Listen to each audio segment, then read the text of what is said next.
So if you've been listening to the podcast for a while, maybe I told a story about how I got masteringmidlife.com, .org, and .net. Somebody else owned Mastering Midlife, and I had the trademark. I had gone through the process of legally owning Mastering Midlife, and I sent a note to the person who owned Mastering Midlife, and they wanted an ungodly amount of money for it. My subsequent calls to them received nothing back. And I was getting really, really kind of pissed. I'm like, the guy can't really use it. I own Mastering Midlife. There's nothing he can do. And I can't believe he's being belligerent about it. And I did some prayer about it, did some meditation, did some journaling. And what I realized is that the guy who owns Mastering Midlife is probably a kindred spirit. And that really changed the way I looked at it. So when I sent him my next message, I actually said, you're a kindred spirit. You and I care about the same things. Let's talk about this. And we wound up being friends, and he sold me the 3 URLs for a really, reasonable price. So now I own Mastering Midlife. A few months ago, I got contacted by Darrell Gurney and his wife and partner about what they're doing with the Back 40, which is another midlife revelation in helping people like us to thrive when the world is really kind of tough on us. And of course, I looked at his website and I looked at it and I'm like, oh my God, these people have their shit together, and why can't I be as organized and as polished as them? And more competition. And then I handled myself. I'm like, look at these people. They are my kindred spirits. We could use all the help we can get. There is no competition. I don't care where people get their help, where they get their inspiration.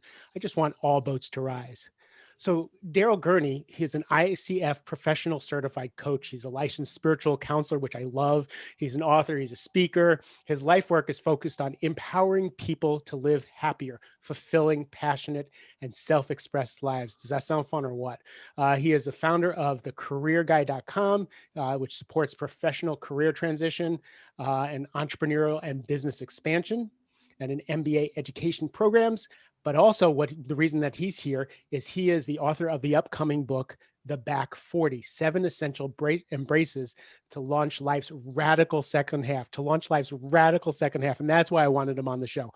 Darrell, thank you for being here. Uh-oh. Hey, thanks for having me. By what brought us together and your all boats rise commitment. I appreciate it. Yeah, no, it's funny because you have to think about that. It's we're in business, we want to make money, we want to have careers, but we also really want to serve. And when I see what you're doing, it just fills me, and you're doing it in such a profound way. I'm thoroughly impressed, and I'm going to learn from you. So let me ask you a question: Why is this your focus? Why do you care about this? Well, I'd love to hear your story too, but I don't think many of us go into life like, oh, we're going to be coaches, or, oh, we're going to have a mission for midlife and supporting people in midlife. It's not like you go to college like to become a midlife, supporter. But I think, as the idea behind the Back 40 itself is kind of based on the question, well, what if the first half of life was just R&D? What if the first half of life was just research and development for who you really came here to be and what you really came here to do?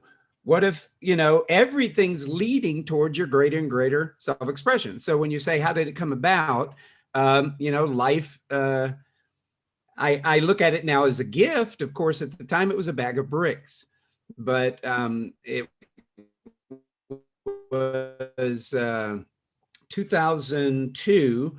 I was sitting in my meditation chair looking at my 8-year-old son sleeping in my bed, because my parents were downstairs sleeping in his bed, because they had come into town to help me emotionally and mostly financially. And at that moment, I felt pretty much the biggest loser I'd ever felt. I had a huge amount of debt because of the custody suit.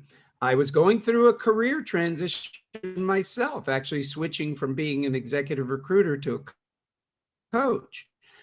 And I just didn't feel, call it a download, call it a, whatever, but something hit me at that moment. And a voice kind of said, well, what if you're exactly where you're supposed to be? What if everything you've done has been perfect to set you up for who you really came here to be and what you came here to do? And that's where this idea of the back 40 came in, because, what if it's really about the second half? Society doesn't tell you that. Society tells you you're supposed to have it all worked out, and have your, multiple cars. And I know you had multiple cars, and I know you had a lot of stuff, right? And so society says you get all of that by the time you're 40. And then the focus becomes on retirement, right? Or, kind of society says you've got this bell curve that up to 40, 50 or something like that, you're playing at your best and you're amassing things. But after 50, 60, 70, it's about sliding out, and, your best ingenuity, your best relationships, all of that's behind you. Again, what if that's not the case? What if it's an up and out model, where everything you do builds you more and more towards becoming who you came here to be, and your biggest game is yet to come? I know that's a long answer. Sorry about that. Well, that's good, but I'm gonna take you back to, you had a bag of bricks, like you hit that wall. Yes. For me, midlife crisis, it comes either externally or internally, but something was working, something happens, it's not working anymore, and something new has to come. And you had a meditation practice, you had a contemplation practice, so you were able to hear that whisper, right? So that didn't come from you. What if this was just the right, the just preparation for what's to come, right? That came from whatever the collective, as far as I'm concerned. Because when I started this podcast, I was meditating, and I was planning on writing a book, and I was sitting on my cushion, and the voice said, "Oh, you're going to start a podcast." And I was like, "Yeah, I sound like a male Fran Drescher. Ain't happening." Next day, "You're going to start a podcast." I'm like, "I'm not going to do a podcast." Next day, 3 days, right? Next thing I know, I have a podcast and I'm 250 episodes in. So you heard that whisper and you heard that inspiration. Yeah. And you started to think differently about the second half of life. So that's what I'm hearing is how this came about for you. Yeah, it's just, it seems like a simple mindset shift, but it's actually major given, how we're grown up, how we're cultured, what society says. I grew up in the South, where by the time someone was 40 or 50, their body looked, like it was they don't really care about it so much anymore. They were, focusing on the last part of their work life. And then it was about, retiring and grandkids. And again, I'm looking forward to grandkids too. And I'm all about that. But what I'm saying is that it's a different idea when you don't consider that whatever is in place, there's actually psychological studies, and Joe Dispenza talks about it too, that at 35, your personality to a great degree is set, by 35. So therefore, one could operate like, okay, well, this is the best I got, and I just got to, deal with it. But what I'm saying is that, okay, it may not come from your, and you just hit on a point. It doesn't come from your figuring it out maybe anymore, but opening yourself up, letting a lot of attachments and ideas about yourself and about life from the past, letting them go and becoming open and available, right? And if that's the case, what is possible? What is possible? And that's what turns me on.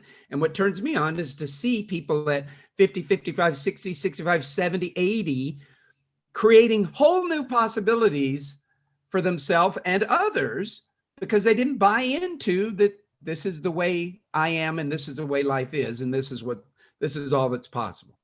I think what you just said is really important, and it's so hard to do. It's letting go of who we were. right? It's letting go of our bodies, what they were, our relationships, our sex lives, our income, like our what we did for letting that go, because it's our identity, as Joe Dispenza says. You know, like we set this thing up. We spent our whole life building up who Mark is, who Darrell is, right? Like, and now life is saying, well, maybe that needs to shift a little or a lot. And like, how do you like allow that to happen? And I think that's when people really clam up and they double down on the career. They double down on, finding a younger partner to make them feel young. They double down on going to CrossFit to keep that from happening, from that new person showing up. Yeah, and here's the thing. We've all had stuff happen in our life, right? Stuff happens.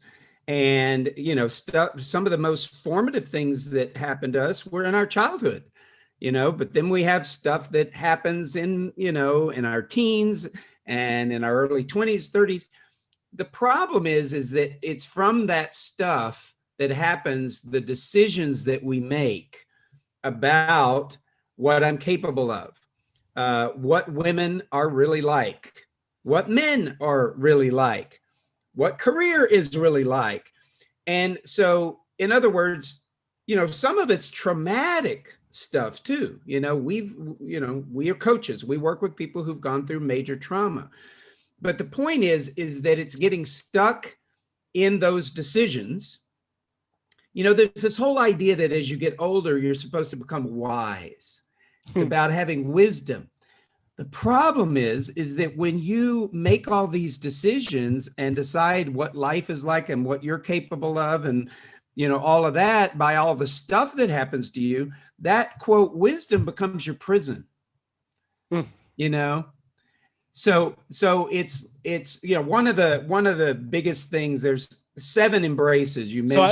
So I actually really want to steer you towards that, because I'm fascinated. I think they're so profound. So that the title of the book is The 7 Embraces. So let's go through them. Why don't you just go right into the 7 embraces? Well, what I was saying is that I think one of the biggest things for us to really, and by the way, the Back 40 is not about reinventing. It's not about, anything, because if you lived that your first half was just setting you up for the second half, it's inventing, it's becoming, it's not re. Oh, that's such a nice reframe, that you don't have to throw everything out and reinvent yourself. You've been building towards this, and it's just the natural next step. That's so comforting. Yeah, and so the first embrace is embracing your past, because so often no matter how much personal development work I've done, and I've done a ton,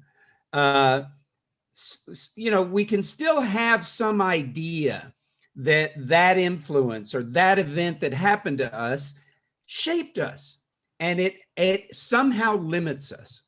And that goes for our present too. A lot of us are living in situations. People live in situations where it's like, I'm limited based on my circumstances and my conditions. So there's a process that I went through myself. And by the way, I listened to your David Klaus, talking about writing the book. Yeah, writing the book that you need to read.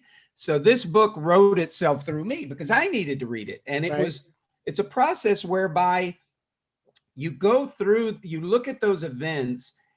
What if they were perfect, and exactly what needed to happen to have you become who you came here to be? What are the self-expression directives out of it? I actually pose that we have a mad scientist side to us that's creating laboratories. And these laboratories that we create are all based on hypotheses. And again, it's a little bit of a fun process to go through. But as you work through the lab that you created, how you pick the perfect people, you pick the perfect perpetrators. You pick those perfect perpetrators, and guess what? They're not perpetrators. It's all by design so as to put you on track to who you came here to be. So in chapter or embrace 1 and 2, we take on the past and the present and look to see what are your self-expression directives? What are the formulas that came out of your laboratories that you created? Embrace number 3 is about your gifts, because what you're good at right now, Mark, is probably way beyond what you ever studied or the skills that you learned, by getting to work. The school of hard knocks, the school of life has given all of us certain gifts. And to really start to inventory now, what are those gifts? I even have an exercise in there about a personal 360. In the corporate world that people do 360s. I did a 360. I sent it out to 84 people. So hold on. So I just what a 360 is, and I do this with my coaching practice, is you take a number of people, five people often, of subordinates, of superiors, of people around you, so that you get a 360 view of who you are showing up to be in your world. Yeah. And you don't want to base everything on how people see you, but it can definitely inform you. And so one of the things that woke me up was hearing the gifts from others about me that I was too close to the forest, to see.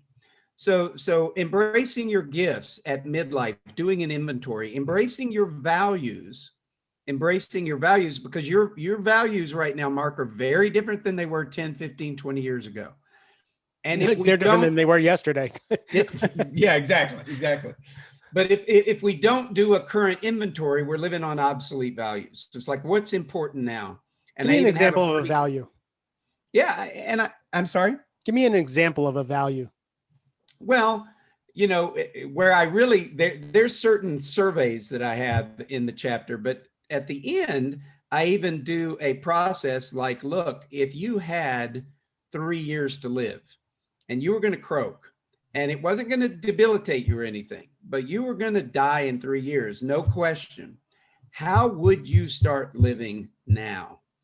Like relationships first is a value that I'm taking on right now because, there's been times where it was about other things first, but now it's just so critical. I see that relationships come before, everything. Right. So that's a value, because some people could have it that money, or the car or whatever. There's nothing wrong with the car, but is it an expression of your fullest self? Sure. As opposed to, is it the objective? Does that make sense? It makes total sense. It changes. It's funny because I follow money Twitter. And I've been talking about it the last few episodes, and I'm just fascinated by these young people who are really, they grew up on Gary Vaynerchuk and Grant Cardone and the hustle and grind culture, right? And they're evolving it to to make it more holistic. They're all meditating and they're all working on their vibe, but they're also working their asses off. But I'm watching them, and I'm watching a lot of wisdom, and then I'm watching a lot of headstrong ego. And when I have to check myself, I'm like, they're in their 20s. That's the time for the value to be creating their egos, to be creating, that's the time for them to be headstrong and opinionated and all those things before they can mellow, in their 40s or 50s. So, it's the values do change over time with, again, what you're trying to accomplish in life at that time. Exactly. And, I have a couple of points. I'll finish the embraces, but I have a couple of points about what you just said. Embrace number 5 is your initiation. Some people call it midlife crisis, but again, for me, it was the initiation or the wake-up call into some a greater becoming available for me than I had expressed before, right? So you can call it midlife opportunity. Oh, that's another way. I like that. That's such a shift in consciousness there, that it's an initiation. This, whatever happens to you, it's your initiation into who you can become. Love it. Yeah. And then chapters or embraces 6 and 7 are about your purpose and a presence. Now, everybody wants to know their purpose. And, that's like the driving force, behind so many conscious people. And what I really advocate in there is practicing, taking a look at all of these inventories that you've created in the first part of the book and just starting to practice purpose, as opposed to, that I have to find the one. You know, there's this. So explain. Just take a little bit more time with practicing purpose. Well, here's the deal, and it's a. Yeah, have you ever played with a jigsaw puzzle, and you're looking for one piece? Mm. You know, you're looking for that one piece, and it's like it's all about finding that one piece, and well, what if rather than focusing on that one piece, you take what you have and what you can see, and you start putting all of them together, right? Eventually, that one piece may reveal itself. But the point being is that you start building the picture with what you have. You take the pressure off of finding that purpose. So, Oh, in it's other so words, good. what do you see now from the inventories of your self-expression directives, your gifts, your values? What turns you on now, to play with? And this is the big thing. You talked about 20-year-olds. 20-year-olds get out there and they create things because, hey, they have nothing to lose. They fall on their face, big deal. Give me a 50-year-old. Give me a 60-year-old. And they're going to be concerned about looking good. I don't want to look stupid. I don't want to look like I'm a failure or, And I don't want to lose what I have. and I don't want to lose fat. So they don't play. And so when I say playing and practicing purpose, giving yourself the right to start being curious and start playing without the need to do it right. Play ugly if you need to, fall on your face, get up, brush it off, just like a 20-year-old, and go, okay, what's next? And then embrace number 7 is a presence. And, we talked about this a little bit, but, beyond what you can now, quote, figure out, or what you can at least, lay out for yourself as far as your greater yet to be that you're now here to, fulfill. How do you make yourself available for a presence, whatever you want to call it, something beyond you to work through you? So it's that whole chapter is really about what I call, well, I don't call it ego side. But Buckminster Fuller talked about ego side. Like, what if we could really let go of anything to do about for us and our group, shining and showing off and all that. But what can we do to serve? How can we find a place to serve and go beyond ourselves? Then, whether it's meditation, whether it's your dream boards, I got my dream board right here beside me, all of these avenues whereby that presence can then come to support us. I think in my book I call it contemplation, and I tell my clients all the time, I don't care if you meditate, sit at your kitchen table with your cup of coffee and no phone. We'll call that meditation. Like, just be quiet, take a walk. Can you be with yourself to hear? And you and I started off the call with, the Back 40 came from an inspiration at a quiet moment. This podcast came from an inspiration at a quiet moment.